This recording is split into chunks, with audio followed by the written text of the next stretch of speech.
5 seconds to go.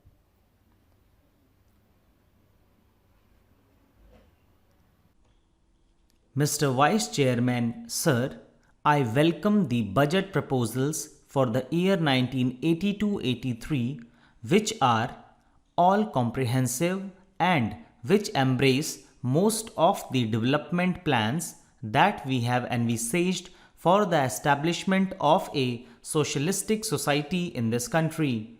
In spite of the taxation and the introduction of fresh duties, we find that the finance minister has succeeded in disturbing only a microscopic section of the people of this country to extract sufficient funds for our schemes.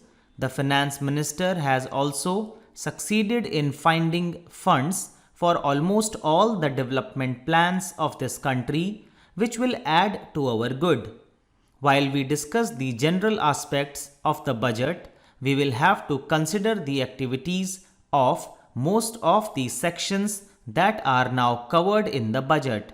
Even though the provisions are there, I think, sir, the expenditure on some of the activities envisaged in this budget should be subjected to a thorough scrutiny.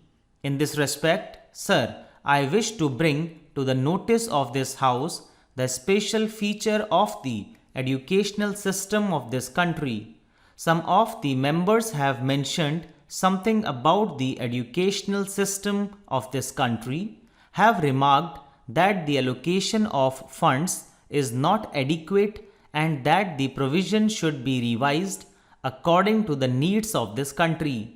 As the honorable member was speaking in Hindi, I did not thoroughly understand what he meant, but still, sir, the educational system has created a sort of confusion in our country over the last 15 years, and every now and then we had been changing the schemes and plans for educating our children, and various states have adopted different schemes which have actually created a feeling of disintegration among the people of this country. In some of these states, they have switched on to the regional language as the medium of instruction, and in some states, they think that English should be retained as the medium of instruction. But the people believe that the medium of instruction should be Hindi, that is, the national language of our country. But, sir, the time is not yet ripe for us to switch on to Hindi. So, as and when we find it feasible, we may switch on to our national language, but till that time, we will keep English as the medium of instruction in all educational institutions. Sir, the other day, the University Grants Commission submitted a report wherein they have mentioned that English should be the medium of instruction, at least in the colleges.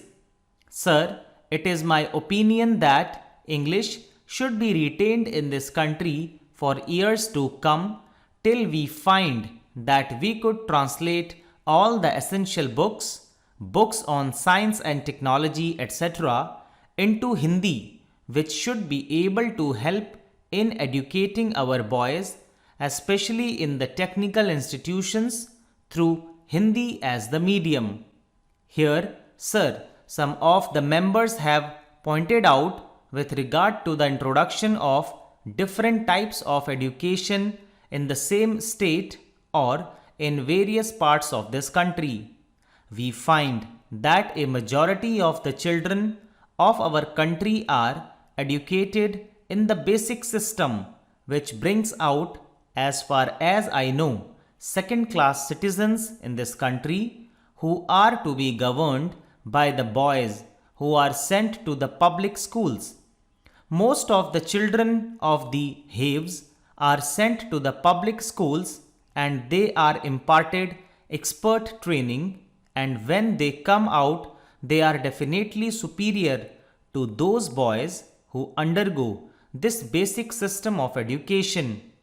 If this basic education is considered to be the best for the development of our country in the socialistic way, we will have somehow or other to find some better means of imparting education whereby they will be able to compete with the students who are now undergoing training in the public schools.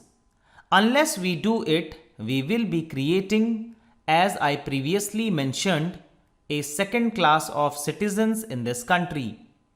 I hope the authorities who are concerned with the planning of education in this country will review their schemes according to the suggestions that I have put forth now.